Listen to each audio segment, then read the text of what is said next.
remind you, for you seem to forget, that Yule is the time of rebirth, and yet I see no hearth fires, hear no music, no bells. The air isn't filled with rich, fragrant smells of baking and roasting and simmering stews, of cider that's mulled or other hot brews.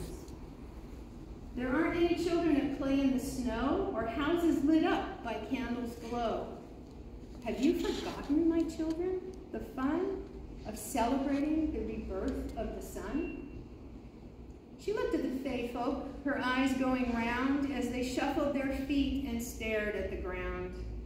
Then she smiled the smile that brings light to the day.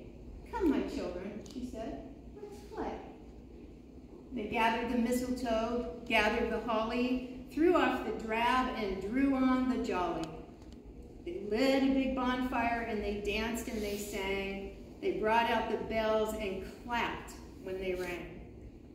They strung lights on the trees and bows, oh so merry, in colors of cranberry, bayberry, cherry. They built giant snowmen and adorned them with hats. They then surrounded them with snowbirds and snowcats and bats.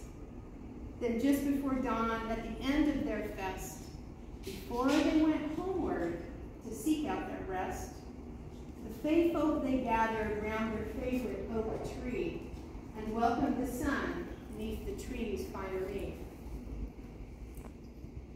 They were just reaching home when it suddenly came. The gold light returned like an arrow shot flame.